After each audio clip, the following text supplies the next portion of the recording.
Class 12 physics lesson 5 part 5 चुंबकीय में तो चुंबकीय फिर मेरे चैनल सब्सक्राइब करिए। ठीक है, देखो आज हम लोग कौन कौन टॉपिक पढ़ेंगे। पहला टॉपिक आपका रहेगा जिसका नाम होगा चुंबकत्व। चलो इसको बाद में पढ़ा जाएगा, पहले पढ़ लेते हैं भूत चुंबकत्व। दूसरा जो टॉपिक आपका रहेगा उसका नाम रहेगा भूत चुंबकत्व के प्रमाण। भूत चुंबकत्व के प्रमाण यानी कैसे आप सिद्ध करेंगे कि जो पृथ्वी है उसके अंदर चुंबकत्व का गुण उपस्थित होता है। टाइम आपको मिलेगा, खाली आप समझिए। तीसरा आप पढ़ेंगे जिसका नाम होगा भौगोलिक अक्ष। भौगोलिक अक्ष।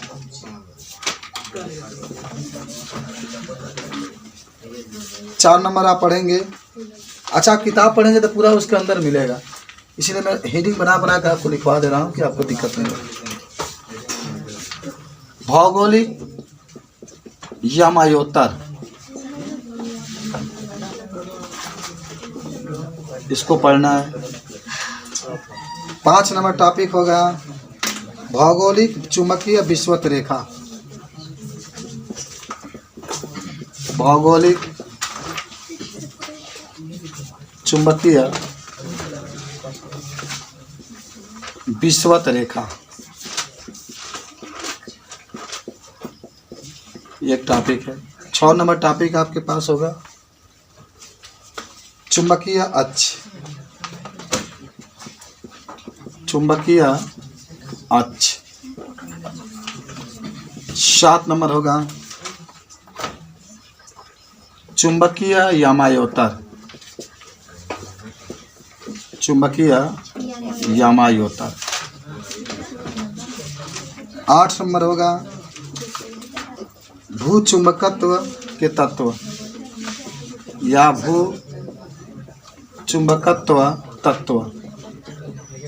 और 9 नंबर टॉपिक होगा भू चुंबकत्व के तत्व। भू चुंबकत्व के तत्व। और 10 नंबर होगा दिक्पात कोण। दिक्पात कोण। तो आज के पढ़ाई में हम लोग ये 10 से हेडिंग पढ़ने वाले हैं। ठीक है, आपसे कोई पूछे तो का बता सकते हैं। 10 के बारे में हम लोग आराम से देखते हैं। सब लोग लाभी मत लिखना, पहले समझना, अब आपको टाइम दिया जाएगा। पहला है जो हमारे पास है भू चुंबकत्व। पहले इसको समझ लेते हैं कि आखिर भू चुंबकत्व होता क्या है। भू का मतलब होता है भूमि।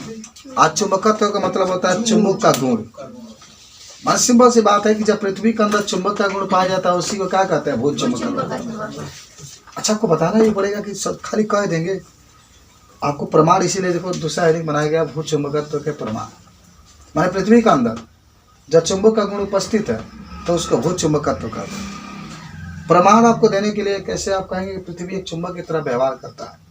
अगर पृथ्वी के ऊपर हम लोग एक चुंबकीय सुई को लटकाएं तो हमेशा ये उत्तर और दक्षिण की दिशा में क्या होता है, घूम जाता है। इससे सिद्ध होता है कि पृथ्वी के अंदर लोहा की मात्रा उत्तर और दक्षिण दिशा में अधिक है, तभी तो चुंबक इसके तरफ घूम जाता है। ये भी एक प्रमाण है। दूसरा भी प्रमाण है कि यदि हम लोग किसी चुंबक को पृथ्वी के अंदर हला दें और कुछ दिनों के बाद, चुंबक नहीं लोहे के छड़ को, और कुछ दिनों के बाद बहुत दिनों के बाद निकालें तो उसके अंदर भी चुंबक का गुण क्या आता है, आ जाता है। तो भू चुंबकत्व के बारे में कुछ क्या होता है, प्रमाण होता है। बात समझ रहे हैं। और यह भी बता सकते हैं कि जो चुंबकीय सुई होती है जिसके द्वारा हम लोग दिशा को नापते हैं, अलग अलग जगहों पर जो चुंबकीय सुई के जो मान आते हैं अलग अलग होते हैं। दिल्ली में जाओगे तो वहाँ देखोगे तो अलग आएगा, ऑस्ट्रेलिया में अलग आएगा, अमेरिका में अलग आएगा। तो ये पृथ्वी के बनावट के हिसाब से चुंबकीय सुई अपने मानों को बताता है। तो चलो शुरू करते हैं। पहला हेडिंग हम लोग यहाँ से लिखना शुरू करते हैं। भू चुंबकत्व। भू चुंबकत्व। तो क्या कहोगे? कहोगे कि पृथ्वी एक चुंबक की तरह व्यवहार करती है क्योंकि पृथ्वी के अंदर बहुत अधिक लोहा की मात्रा उपस्थित है। लोहा पृथ्वी के अंदर से निकलता है। पृथ्वी एक चुंबक की तरह, एक चुंबक की तरह व्यवहार करती है, व्यवहार करती है क्योंकि पृथ्वी के अंदर बहुत अधिक लोहा की मात्रा है, बहुत अधिक लोहा की मात्रा है। पहला बात है क्योंकि पृथ्वी के अंदर बहुत अधिक लोहा की मात्रा है। इस घटना को भूचुंबकत्व कहते हैं। इस घटना को क्या कहते हैं? भूचुंबकत्व कहते हैं। ठीक है, तो पहला तो सब लोग को याद हुआ कि क्या होता है भूचुंबकत्व। पृथ्वी के अंदर चुंबक का गुण पाया जाता है। चुंबक का गुण क्यों है? क्योंकि पृथ्वी के अंदर बहुत अधिक मात्रा में लोहा है, इसलिए उसके अंदर चुंबक का गुण है और इसी को हम कहते हैं भूचुंबकत्व। ठीक है, अब आते हैं देखो सेकेंड नंबर। ये फर्स्ट था, सेकेंड हमारे पास आ रहा है जिसका नाम होगा भूचुंबकत्व के प्रमाण। सेकेंड है भू चुंबकत्व के प्रमाण। माने आप कैसे सिद्ध करेंगे कि पृथ्वी, भू माना होता है पृथ्वी, एक चुंबक की तरह व्यवहार करती है। हम लोग सिद्ध करके बता सकते हैं। पहला बात ये कि किसी चुंबक को स्वतंत्रता पूर्वक लटकाने पर सदैव उत्तर और दक्षिण दिशा की ओर घूम जाता है। पहला प्रमाण तो ये होगा, किसी चुंबक को पृथ्वी के ऊपर स्वतंत्रता पूर्वक लटकाने पर वह सदैव उत्तरी और दक्षिणी दिशा की ओर घूम जाता है। पहला तो आप ऐसे ही बता सकते हैं। याद हो गया ना सबको? हाँ, सब लोग याद कर लो बाबू। कभी भी चुंबक आप लटकाइए ऐसे, तो हमेशा आप ऐसे भी लटकाएंगे तभी घूम के ऐसे ही हो जाएगा। ऐसे देखें, ये तो आपके पूरा पश्चिम हुआ, लेकिन जब लटकाएंगे तभी घूम के ऐसे ही हो जाता है क्योंकि लोहा की मात्रा अधिक है दक्षिण दिशा में। दक्षिण में तो जानते होंगे वो है झारखंड वगैरह है, बिहार वगैरह है। इधर जाओगे तो श्रीलंका वगैरह है, दक्षिण अफ्रीका वगैरह है उत्तर में, तो लोहा की मात्रा वहाँ पर अधिक पाई जाती है। अब आते हैं देखो सेकेंड नंबर पर। सेकेंड नंबर में आप कहते हैं, पहले चुपचाप देख लो, ठीक है ना, बाद में डिस्कशन करना। पहले जो पढ़ाया जाता है उसको समझो, मन को बड़ा करो, पहले इसको समझो, उसके बाद से जब टाइम बचेगा तो 5 मिनट बीच में डिस्कशन नहीं किया जाता है। इसको पहले सीखो, कर बाद से जो आपके मन में भ्रम होगा, अंतिम में 5 मिनट का टाइम दे जाएगा, उसमें आप पूछिएगा, हम बताएंगे। सेकेंड आते हैं, पृथ्वी के अंदर रखे लोहे के छड़ को चुंबक बन जाना, यह भी बात है। दूसरा क्या बात अभी मैंने बताया था कि पृथ्वी के अंदर लोहे के छड़ को रखने पर उसे चुंबक बन जाना। अच्छा, जब अंदर रखते हैं ना टाइम ज़्यादा लगता है, ये नहीं कि आज रखे शाम को निकाल लिए, तो ऐसा नहीं बन पाएगा ना, उसमें टाइम लगेगा ना, उसको गलेगा कुछ। पृथ्वी के अंदर के जो लोहा की मात्रा है उसकी मात्रा उसमें आएगी, बन जाना है। यह भी एक प्रकार का इसका प्रमाण है। ठीक है, तीसरा प्रमाण भी बता सकते हैं आप 3 नंबर में, कि जो चुंबक होता है, ठीक है ना, चुंबकीय सुई को पृथ्वी के अलग अलग स्थानों पर अलग अलग व्यवहार करता है। यह भी एक प्रमाण है। कह सकते हैं कि चुंबकीय सुई पृथ्वी के अलग अलग स्थानों पर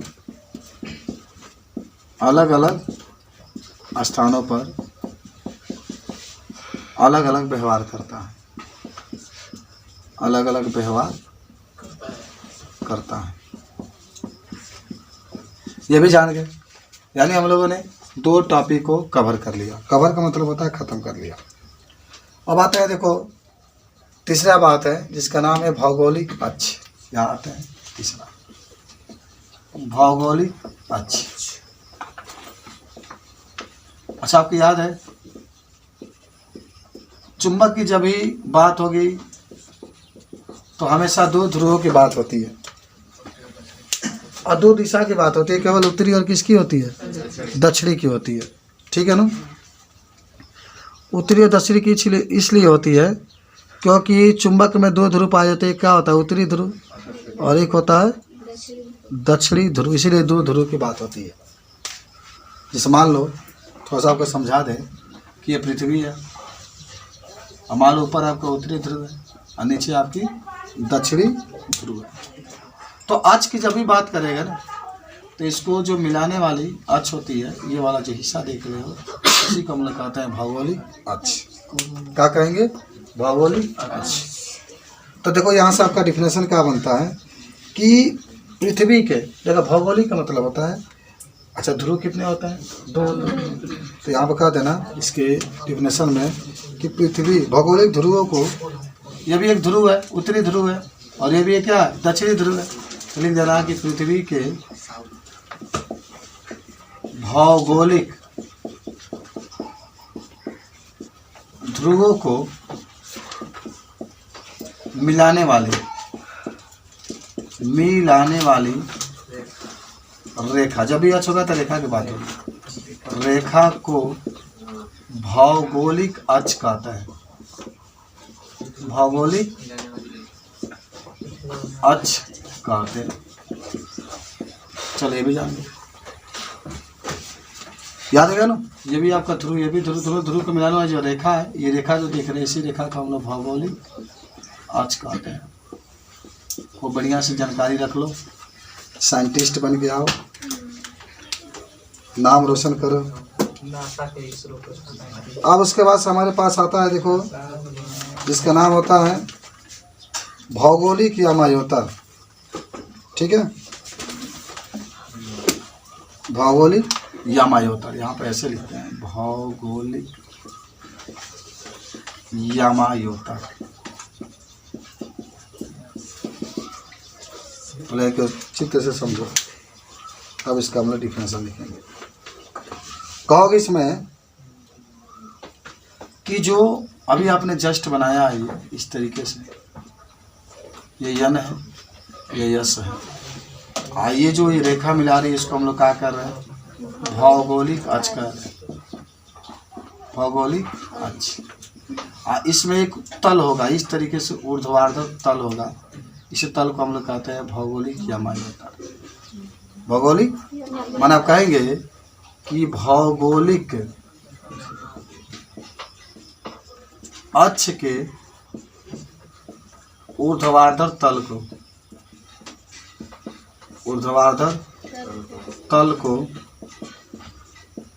भौगोलिक यामायोतर कहते हैं। ये भी जानिए, ये भी टॉपिक आपका खत्म। बस सही है। ऊर्ध्वाधर तल दिख रहा है ना, ऊर्ध्वाधर का मतलब जैसे ये है, इसी के ये जो तल दिख रहा है उसी को हम लोग कहते हैं भौगोलिक यामायोतर। अब हमारे पास आता है भौगोलिक अक्ष हो गया, भौगोलिक यामायोतर हो गया, भौगोलिक चुंबकीय विषुवत रेखा। ये भी देखते हैं 5 नंबर टॉपिक के पास, भौगोलिक चुंबकीय विषुवत रेखा। विषुवत रेखा देखो, कहोगे भौगोलिक अक्ष के लंबवत पृथ्वी के तल के सबसे बड़े वृत्त को, पहले इसका डिफिनेशन लिख देता तब समझाते हैं। भौगोलिक अक्ष के लंबवत, भौगोलिक अक्ष के लंबवत पृथ्वी के सबसे बड़े वृत्त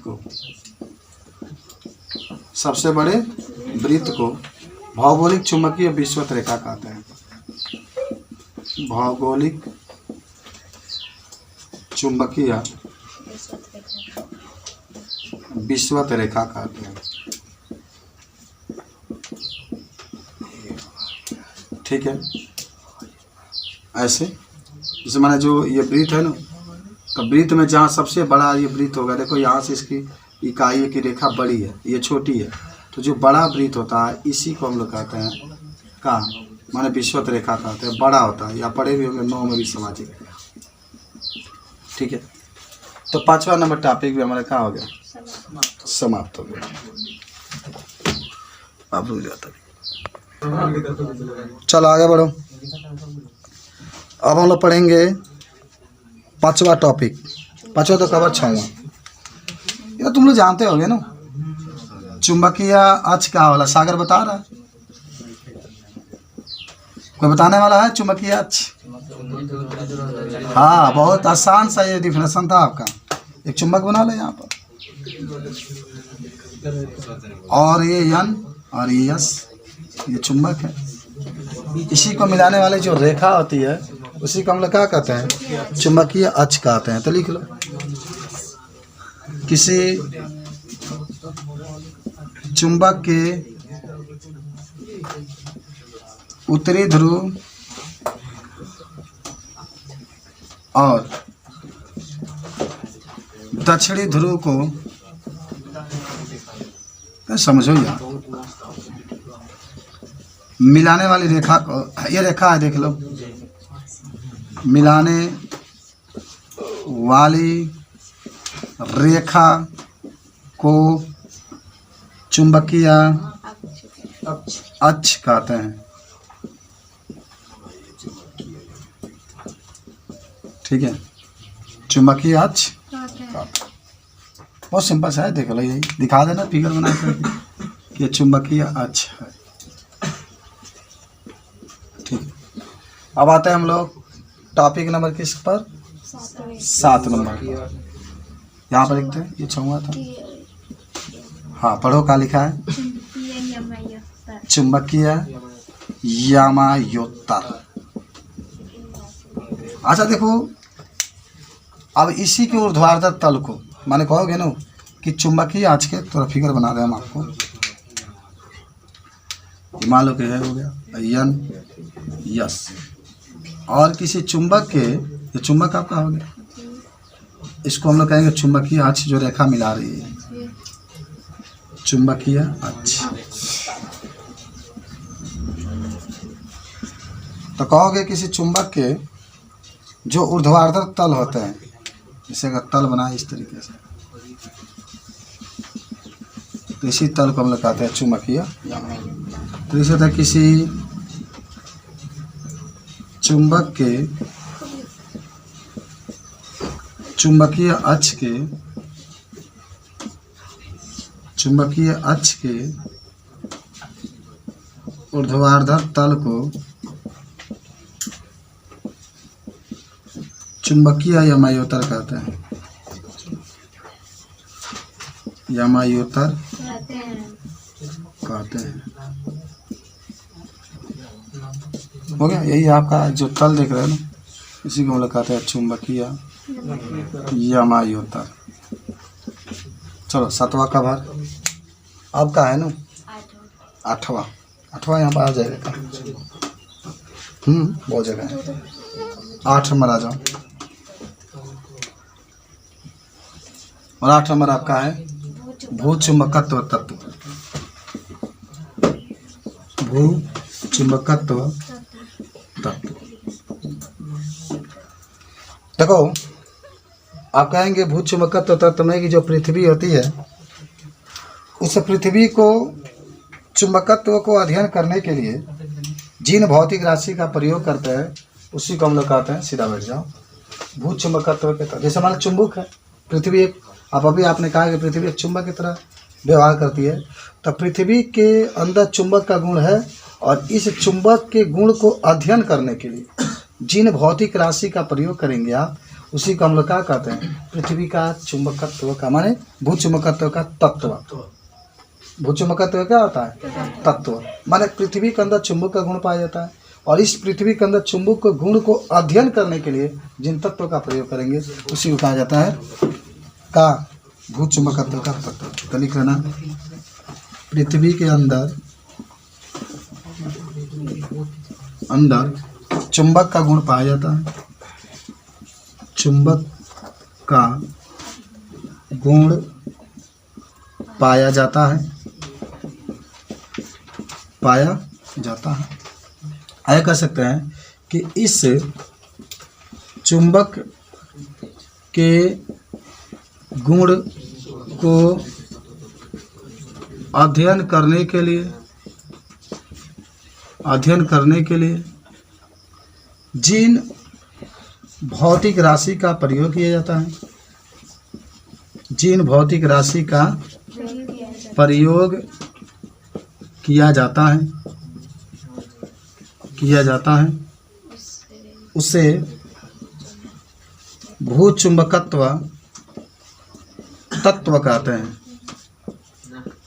उसे भू चुंबकत्व तत्व कहते हैं।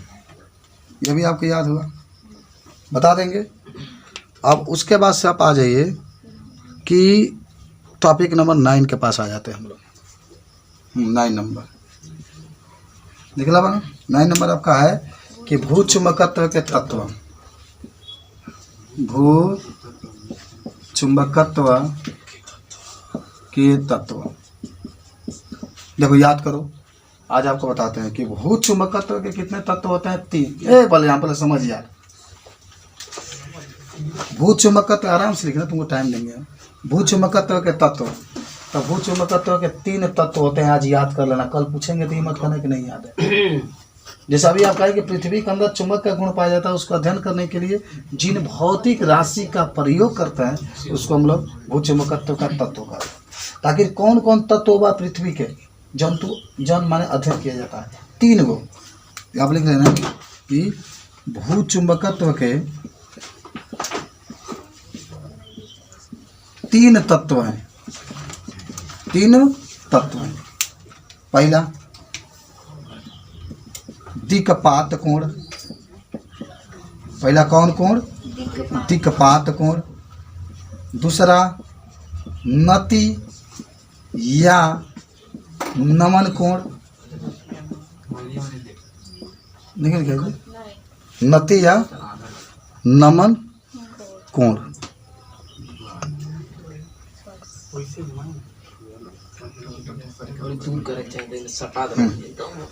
और तीसरा क्या होगा, तीसरा आपका होगा जिसका नाम होगा पृथ्वी का क्षैतिज घटक। क्षैतिज जैसा मुझे याद है वैसा तुम लोग का भी याद होना चाहिए, वही तुलना हमसे करते हैं। 3 घटक होता है, दिक्पात कोण, नति कोण, ऐसी को नमन कोण कहते हैं। एक होता है पृथ्वी का क्षैतिज घटक। तो अब आ जाओ 10वां नंबर टॉपिक। इसी में का पहला आज हम लोग पढ़ने जा रहे हैं, दिक्पात कोण। दिक्पात कोण कहोगे कि पृथ्वी के चुंबकीय यामायोत्तर और भौगोलिक यामायोत्तर के बीच में जो कोण बनता है उसी को हम लोग कहते हैं दिक्पात कोण। पहले चित्र बनाए देखिए, ये है, और यहाँ पर होता है भौगोलिक यामायोत्तर। भौगोलिक यामायोत्तर, यामायोत्तर का नाम सुने आप? आज सुन रहे हैं, आज सुन रहे हैं, और लाइफ में बहुत सुनेंगे अगर कुछ बनते हैं तब। माने एक पक्का इंसान, देशभक्त इंसान, भारत की सेवा करने वाले इंसान, देश के जो गरीब लोग हैं उसके गरीबी को मिटाने के लिए, जो मरीज लोग हैं उसको मिटाने के लिए नहीं, मानो जिलाने के लिए, तो उसमें आप इसको यूज करेंगे। चलिए, इसके बीच में जो कोण बनेगा देख रहे हैं ना, ये तो है भौगोलिक यामायोत्तर चुंबकीय यामायोत्तर के बीच में। तो यहाँ जो कोण बनेगा उसी को हम लोग कहते हैं दिक्पात कोण। कौन सा कोण? दिक्पात कोण। बहुत आसान सिंपल था। तो लिख सकते हैं कि चुंबकीय यामायोत्तर, चुंबकीय यामायोत्तर और भौगोलिक यामायोत्तर के बीच बने कोण को दिक्पात कोण कहते हैं।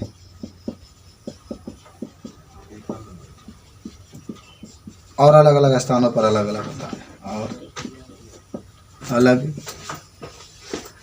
अलग स्थानों पर अलग अलग होता है।